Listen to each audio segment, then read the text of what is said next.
Hello, this is James Dwyer off Kevin Lew's computer talking about for the podcast on Rush Hospital and the interview questions we had for the worker and outpatient services that we met.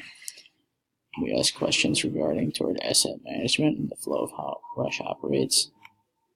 One of the main topics to start off was childhood immunizations, and the hospital takes patients regardless of whether or not they have had various immunizations or not.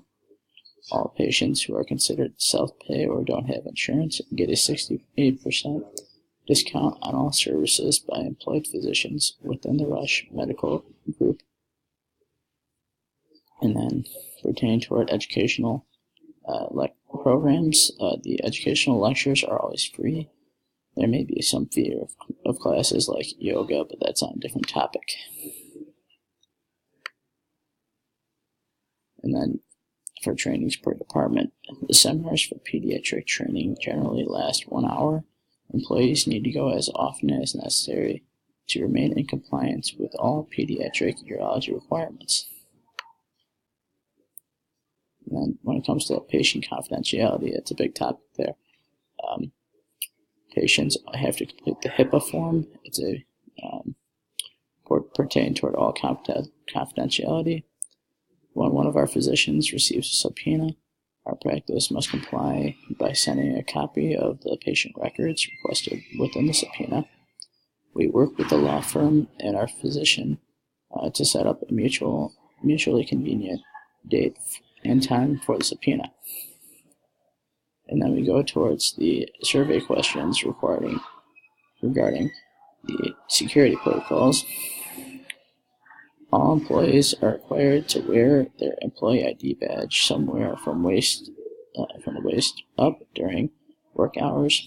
Employees are granted access to hospital entrances through their employee ID number. Guests are expected to check in at the security desk located at various hospital entrances, where an ID badge is given to all guests so they are easily identifiable. The building's accessibilities. Parking is located directly across the street from the professional office building where she works. Public transportation is also available within 1 block of the professional office building. Then continued education for employees.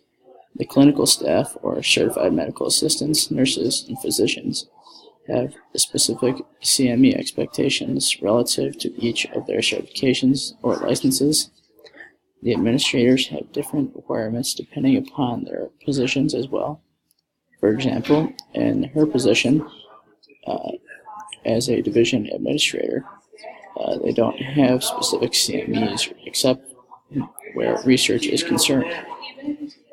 They have to complete a city training biannually in order to maintain the ability to oversee research protocols of their residents and physicians.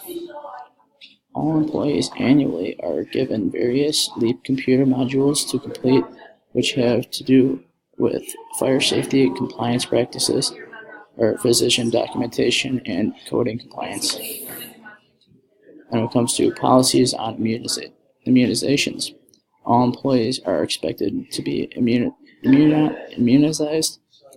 for measles, proof of tetanus within the past 10 years, or must be vaccinated, TB, and the flu vaccine upon starting with Rush.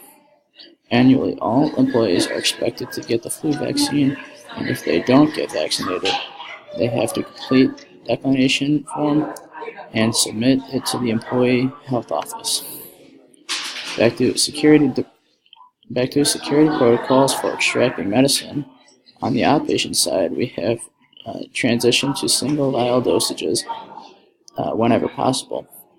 We do still have 3 drugs that we cannot get in the single vial dosages, and the extraction process for these is as follows. The nurse or the CMA must draw up the medicine in the area where the medicines are stored, then placed in a covered container and brought into the exam room in this covered container, then removed from the container within the exam room for administration to the patient.